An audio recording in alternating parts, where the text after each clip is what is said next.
RS school के विधिवत उद्घाटन कार्यक्रम में मंच पर उपस्थित प्रदेश सरकार में मेरे सहयोगी मंत्री श्री अनिल राजभर जी, श्री रविंद्र जायसवाल जी, श्री दयाशंकर मिश्र दयालु जी, राष्ट्रीय स्वयंसेवक संघ के क्षेत्र कार्यवाह श्री वीरेंद्र जायसवाल जी, माननीय विधायक श्री सौरभ श्रीवास्तव जी, डॉक्टर अवधेश सिंह जी,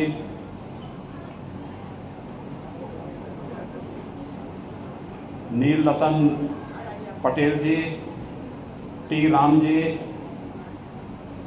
चंचल सिंह जी, विद्यालय के प्रबंधक श्री आयुष जायसवाल जी,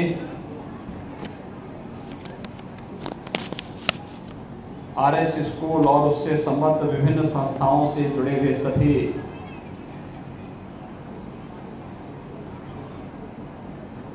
प्राचार्य और अन्य जो फैकल्टी मेंबर्स हैं, अभिभावकगण हैं, सम्मानित अतिथि हैं और प्यारे बच्चों, मैं आप सबको बधाई देता हूं कि आज यहाँ पर इस काशी की पावन धरा पर अत्याधुनिक सुविधाओं से युक्त एक नया शिक्षण संस्थान आपको प्राप्त हो रहा है। हम सब ने और पूरी दुनिया ने विगत 2 वर्ष इस सदी की सबसे बड़ी महामारी से जूझते हुए व्यतीत किए हैं। मुझे कहने में कोई संकोच नहीं है कि महामारी के दौरान सर्वाधिक प्रभावित जो क्षेत्र रहे हैं उनमें से स्कूली शिक्षा रही है। स्कूली बच्चे कोरोना महामारी के भय से और सरकारों के द्वारा जो अलग अलग अभियान चलाए गए उसके कारण स्कूल नहीं जा पाए। ऑनलाइन एजुकेशन की व्यवस्था हमारे देश के अंदर प्रधानमंत्री मोदी जी के नेतृत्व में अच्छे ढंग से आगे बढ़ी, लेकिन फिर भी बहुत कुछ ऐसे प्रयास किए जाने की आवश्यकता थी जिसने कोरोना कालखंड के दौरान हमें एक नई दिशा भी दी। टेक्नोलॉजी के प्रति हम सब का एक नया रुझान उस दिशा में हमें सोचने के लिए मजबूर किया और यही कारण रहा है कि हम लोगों ने स्नातक और परास्नातक के सभी छात्रों को टैबलेट और स्मार्टफोन देने का निर्णय किया और इस पर हम लोग युद्ध स्तर पर कार्य भी कर रहे हैं। कोरोना कालखंड में जब समाज एकजुट होकर के कार्य करता है, नेतृत्व के प्रति पूरी आस्था और निष्ठा रख करके उनके लीडरशिप में कार्य करता है, तो परिणाम भी उतने ही अच्छे होते हैं। कोरोना में आपने देखा होगा पूरे देश ने प्रधानमंत्री मोदी जी के नेतृत्व में काम किया। फ्री में टेस्ट, फ्री में उपचार, फ्री में वैक्सीन और जरूरतमंदों को फ्री में राशन की सुविधा भी सरकार ने उपलब्ध करवाई। आज आपने सुना होगा कि धीरे धीरे करके हर एक एज ग्रुप को कवर करने और जिन लोगों ने वैक्सीन ले लिया है उन्हें बूस्टर डोज देने के लिए भी सरकार के स्तर पर प्रभावी कदम उठाए गए हैं। पहले चरण में आपने देखा होगा जितने सीनियर सिटीजन्स थे, हेल्थ वर्कर्स थे, कोमॉर्बिड पेशेंट थे, उन सभी लोगों को पहले चरण में इसके लिए दिया गया था। दूसरे चरण में 45 वर्ष से ऊपर आयु वर्ग के लोगों को लिया गया। बाद में इस को लगातार बढ़ा करके 18 वर्ष से ऊपर के सभी आयु वर्ग के हर वयस्क नागरिक को वैक्सीन फ्री में देने की व्यवस्था की गई। फिर 15 से 17 आयु वर्ग के लोगों को, फिर 14 से 16 आयु वर्ग के सभी बच्चों को वैक्सीन देने की कार्रवाई हुई। 12 से 14 को देने की कार्रवाई वर्तमान में चल भी रही है। और आज आपने देखा होगा कि 5 वर्ष से लेकर 14 वर्ष के बच्चों के लिए भी अब वैक्सीन की डोज उपलब्ध करवाने की कार्रवाई को सरकार आगे बढ़ा रही है। भारत अकेला देश है इतनी बड़ी आबादी के लिए फ्री में वैक्सीन की व्यवस्था कर रहा है। इस सरकार की लोक कल्याण के प्रति, लोक स्वास्थ्य के प्रति प्रतिबद्धता को दिखाता है। लेकिन सरकार के जो प्रयास हैं इसमें जैसे हेल्थ वर्कर्स, कोरोना वॉरियर्स ने मिलकर के कार्य किया है, ऐसे ही शिक्षा के क्षेत्र में कोरोना कालखंड में यह देश दशकों बाद अपनी एक नई शिक्षा नीति को राष्ट्रीय शिक्षा नीति के रूप में लागू किया है।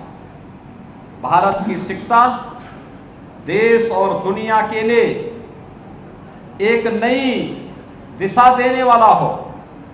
आज इस सत्र में राष्ट्रीय शिक्षा नीति हर शिक्षण संस्थान में लागू करने की कार्रवाई प्रारंभ हुई है और आरएस स्कूल और उससे जुड़े हुए इस प्रबंधन के अंतर्गत संचालित होने वाले अन्य जो संस्थान हैं, चाहे वह लॉ कॉलेज हो, फार्मेसी कॉलेज हो, बालिकाओं का कॉलेज हो, ये सभी संस्थान भी प्रबंधन की भावनाओं के अनुरूप राष्ट्रीय शिक्षा नीति के अभिप्राय को अंगीकार करते हुए उन्हें लागू कर पाएंगे तो संस्थान आने वाले समय में वाराणसी में, पूर्वी उत्तर प्रदेश में और फिर उत्तर प्रदेश के अंदर एक मॉडल संस्थान के रूप में अपने को विकसित करने में सफल होगा। आज इस स्कूल का जो सीबीएसई बोर्ड की 12 यानी 10+2 तक की क्लासेज यहाँ पर चलेंगी, अपनी अत्याधुनिक सुविधा को यहाँ पर शुभारंभ कर रहा है। 12वीं तक के बच्चे अत्याधुनिक शिक्षा से युक्त होकर के यहाँ से आगे बढ़ेंगे। काशी वैसे भी प्राचीन काल से भी शिक्षा की नगरी के रूप में और देश और दुनिया के अंदर सांस्कृतिक राजधानी के रूप में विख्यात रही है।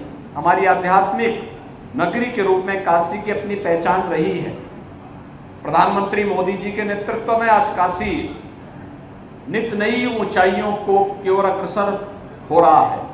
मुझे इस कार्यक्रम में आने में इसलिए भी लेट हुआ क्योंकि मॉरिशस के प्रधानमंत्री जी के साथ हमारी एक बातचीत चल रही थी।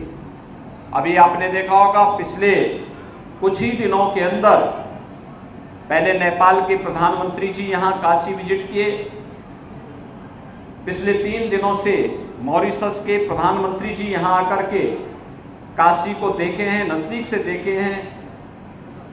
पूरे देश के लाखों की संख्या में श्रद्धालु आज काशी में आ रहे हैं। काशी को नए कलेवर के रूप में प्रधानमंत्री मोदी जी के विजन को यहाँ पर वास्तविक धरातल पर सफलतापूर्वक आगे बढ़ते हुए देख रहे हैं।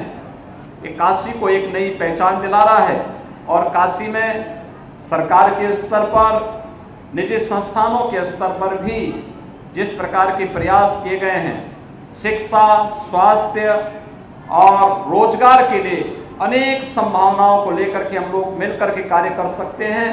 मैं श्री रविंद्र जायसवाल जी को, श्री आयुष जायसवाल जी को, उनके परिवार के सभी सदस्यों को इस नए संस्थान को देने के लिए हृदय से यहाँ पर काशी वासियों की ओर से, प्रदेश वासियों की ओर से हृदय से धन्यवाद देता हूँ। संस्थान को अपनी शुभकामनाएं देता हूँ और विश्वास व्यक्त करता हूँ कि आरएस स्कूल इस क्षेत्र में शिक्षा की गुणवत्ता को बनाए रखते हुए, भारतीय मूल्यों और आदर्शों को अंगीकार करते हुए हम राष्ट्रीय शिक्षा नीति को अपने यहाँ लागू करते हुए शिक्षा के एक उत्तम केंद्र के रूप में आरएस स्कूल को स्थापित करने में सफल होंगे। स्कूल के सफलता के लिए और इसके सफल आयोजन और इस कार्यक्रम को सफलतापूर्वक आगे बढ़ाने के लिए मैं हृदय से बधाई देता हूं, अपनी शुभकामनाएं देता हूं। आप सबके प्रति मेरी शुभकामनाएं। धन्यवाद। जय हिंद। बहुत धन्यवाद सर। और अब मैं वाइस चेयरमैन श्री आयुष जायसवाल जी द्वारा माननीय मुख्यमंत्री जी को स्मृति चिन्ह और अंग वस्त्र